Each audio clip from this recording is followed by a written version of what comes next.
Hi, I'm Scott Moore. I'm founder of Maple Street Biscuit Company, and welcome. Ironically, even though we're only a few years old, there's a really important history to Maple Street. I think it's going to help you as you're a part of the team to know what it means to be a part of the team. I think it's going to help you to be able to talk to other people about that as well. And so I'm going to sit down and have a conversation. One of our team members, Chelsea, has put together a list of questions that she's going to ask me about our history and what's kind of driven us to this point. And um, I'll try to answer those questions so that you can hear them. And it's my belief that they'll be really helpful for you. I look forward to seeing you in the future.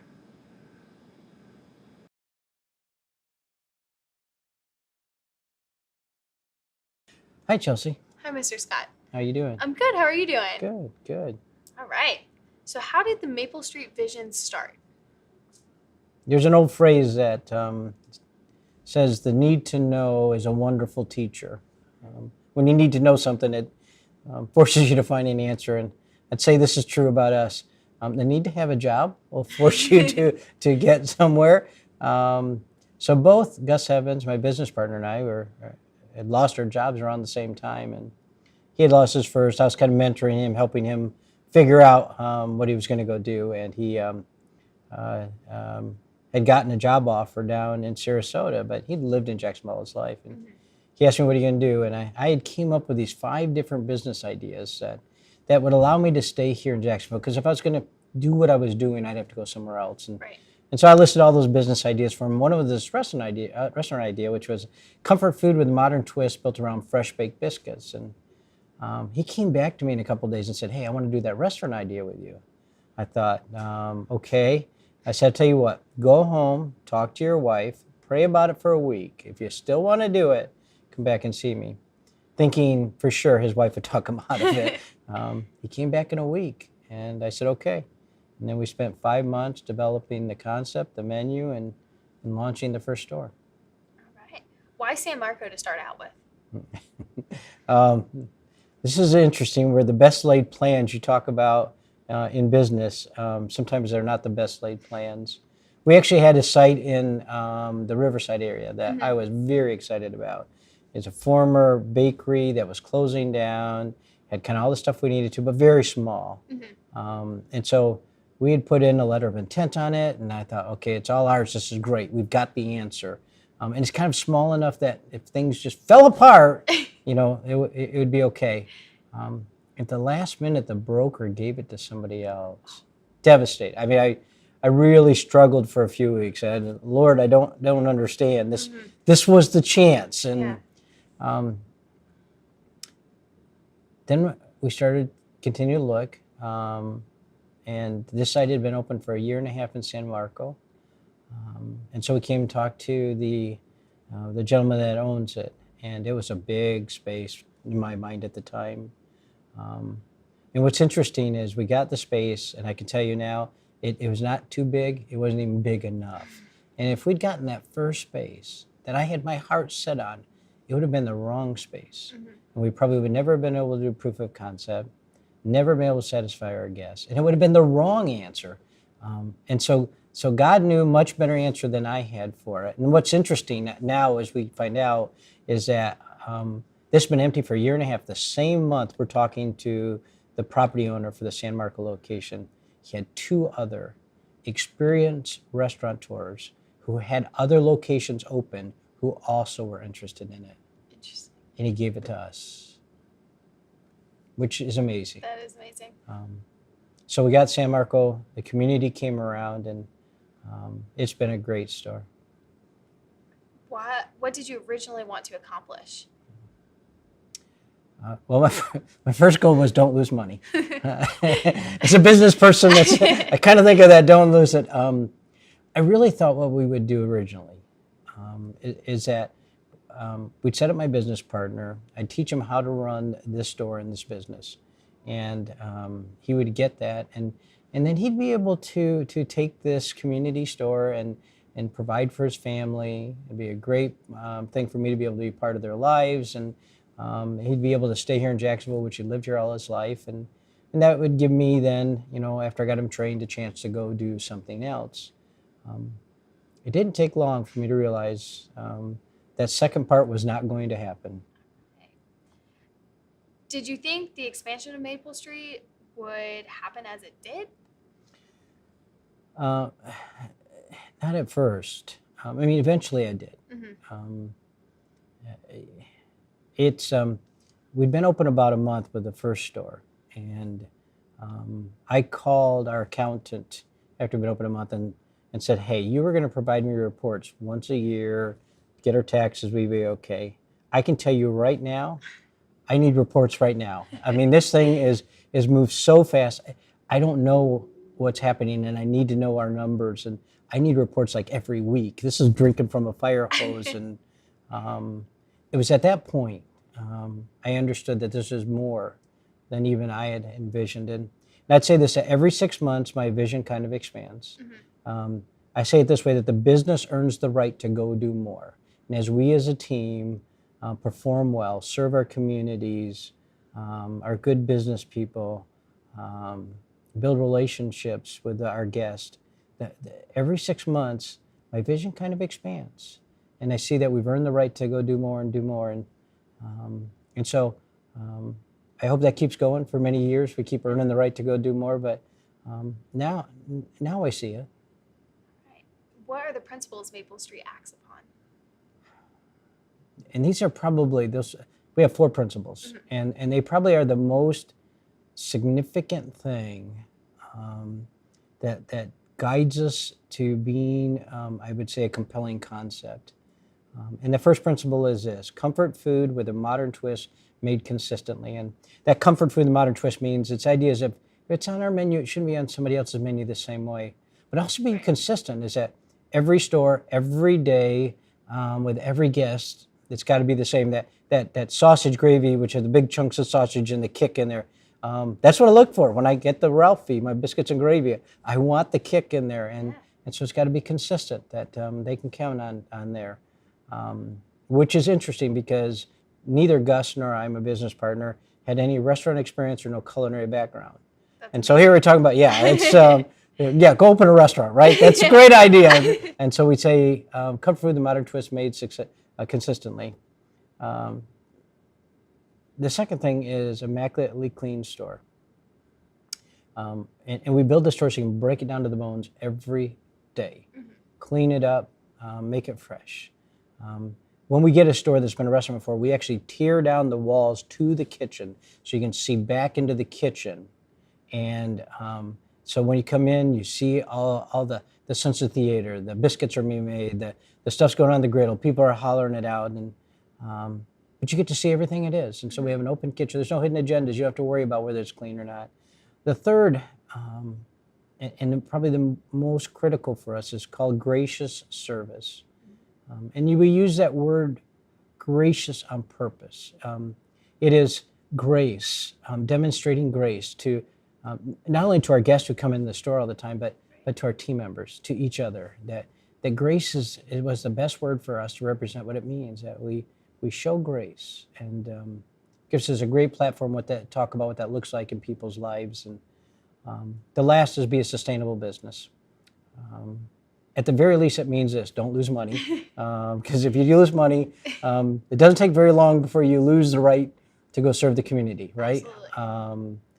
It means much more, but at least this, we put into our model things which allow us to be here 5 years from now.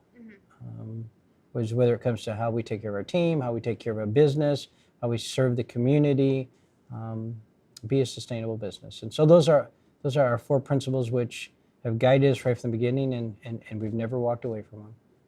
And what do you think the visions for the future are? Well, I said my vision continues to expand every 6 months, and so I'm not sure I know what the end looks like for there, but our mission is this: help people, serve others, be a part of the community. That's our overriding mission that we talk about all the time: help people, serve others, be a part of the community. And my vision is this: how many people can we help? Who can we serve? And what communities can we serve in? And so as the business earns the right, we'll go out and help more people to serve others, to be a part of a community. And right now, the way that the team performs, we think we can do many more Maple Street biscuit companies and many more communities, helping people be the community leaders with their guests. And so right now, I see a lot that the mission could go do. What does it mean to be a member of the team? It's a couple different things to be a member of the team. And one is that in businesses say that you're part of a family, but I hope at the very least here it means that and more. We have never put up a now hiring sign. We've never run a now hiring ad. Never have had to. Because when people get on the Maple Street team, they stay. Some people have stayed with us ever since. We've been open 3.5 years at this point, but they've been with us ever since. And I think that goes to the kind of place it is to be together. It's a family. And to get on the team, because there's a pretty high retention, you kind of have to know somebody to get on the team, which is great. And so at least it means this is that you become part of a family. I'd say this is that you also become a part of a place who doesn't think the way most businesses think. There is, so neither of us have restaurant experience, and neither of us are chefs, and so we go into this business with it, and almost by design, we don't think about it the way as a restaurateur would. We think about it this way: is that Chelsea, that what would a community store do? And so that's why we open the kitchens. That's why we use the kind of food we use. That's why we do the menu pricing we do. It's why we take care of our team members the way we do. It's what a community store would do. And so we don't think it through the filter of we're restaurateurs. In fact, I tell people I'm not a restaurateur, and they say, well, when do you get to the point you're going to say you are one? I don't know, because I want to serve fresh food in a community, but more importantly, we want to be a part of the community and the people that are there and a part of their lives. So I'd at least say it's that. Why do we call them community stores? Well, Chelsea, we call them community stores because we try to make sure we place each store in a community with a group of people we can serve. And we call every one of those stores by the community it's in. Some places call their stores by, store 1, 2, 3, 4, 5, or some type of pattern of that. We call it by the name of the community it's in.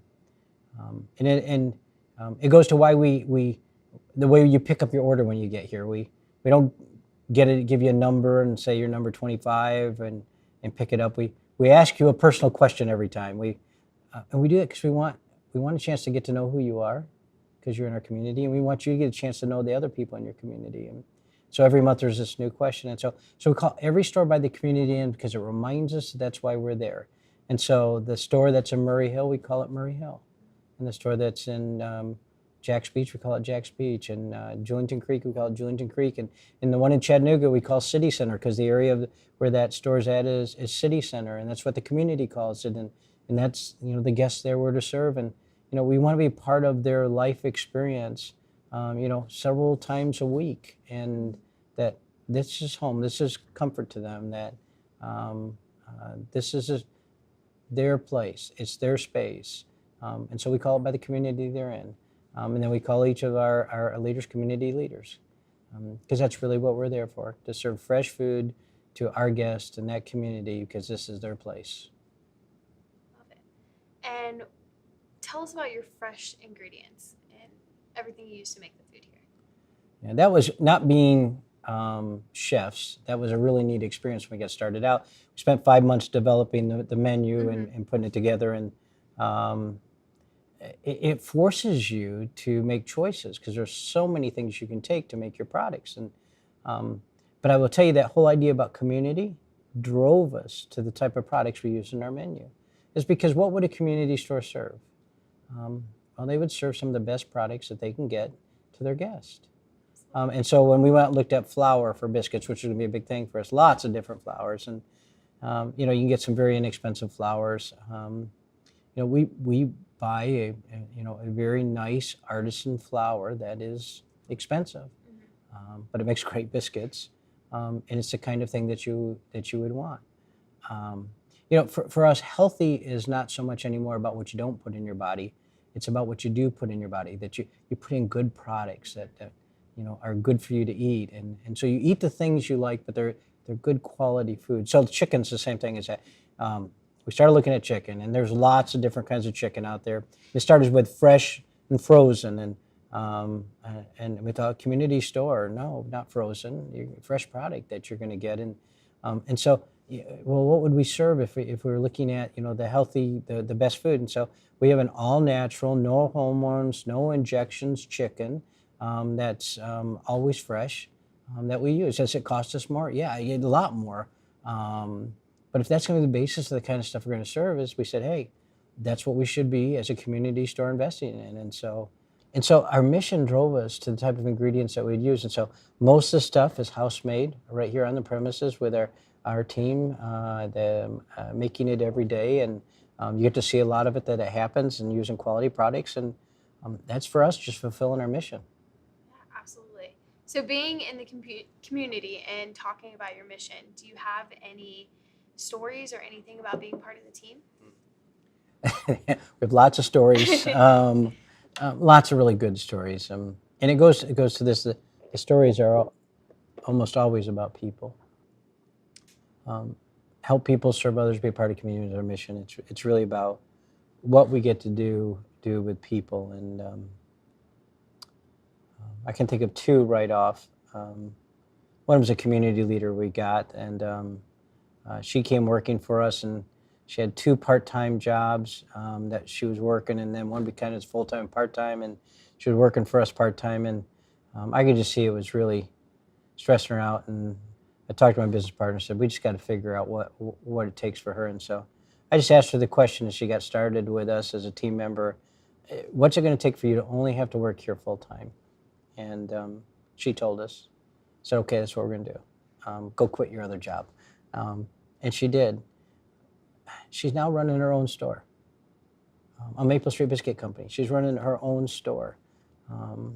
She stayed, she grew, and there's many elements underneath her story that if you go to the website, you can read about the community leaders and, you know, being a part of Maple Street and what that means. And but then I think about our coffee. We have our own coffee, proprietary coffee, that which means you can't get anywhere else but here, which is, but it's really good coffee. If you like, the maple tap is, of course, the best.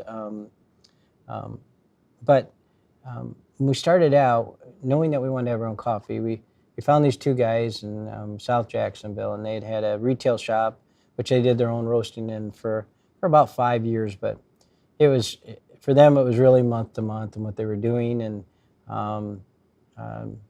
that last year was a tough year for them.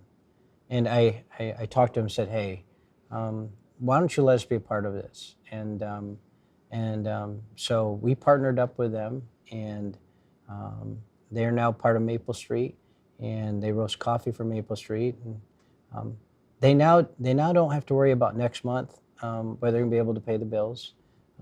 They now get to pay themselves an extra profit because of the type of business that they've grown.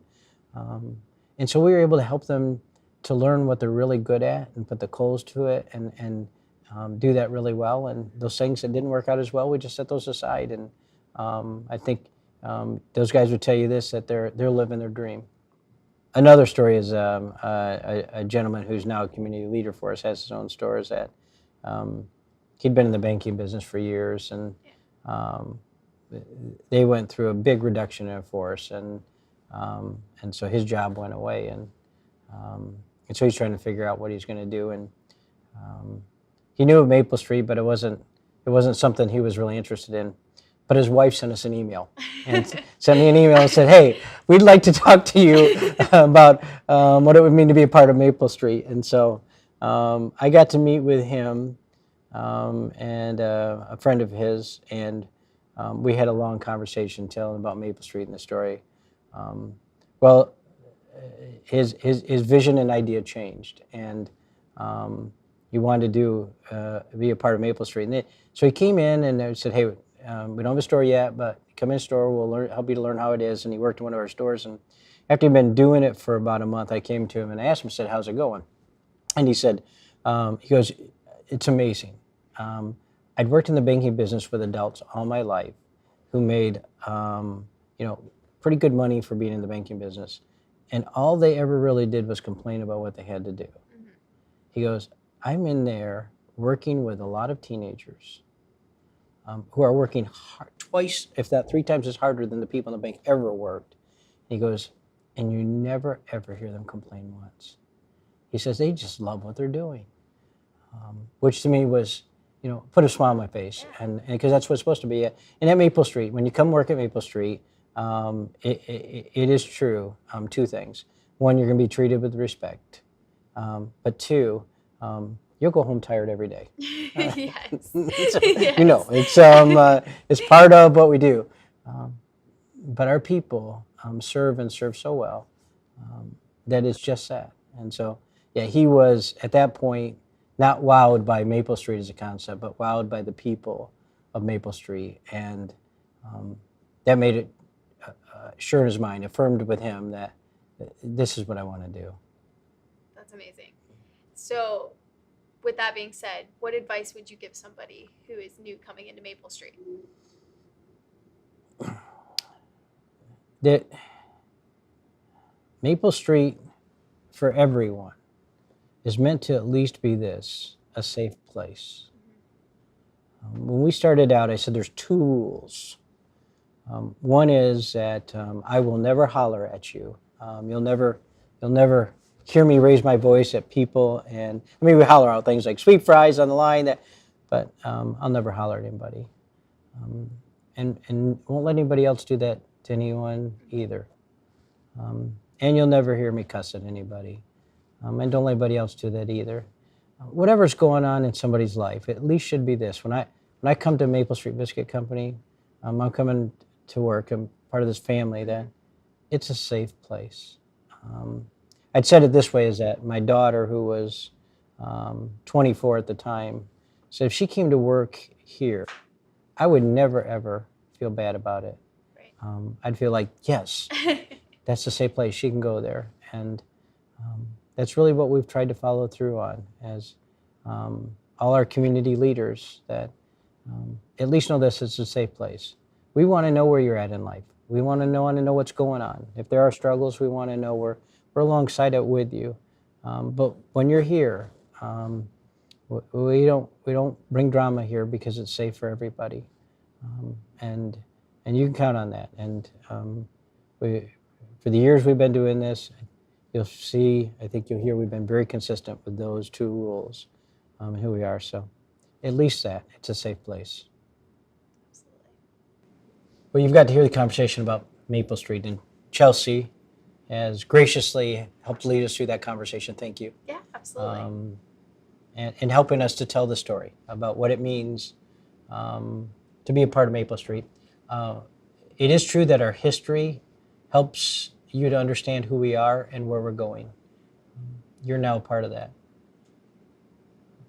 That means something. It means that you get a safe place to come to work, and it means you get the chance to make it a safe place for others. So we're going to see each other.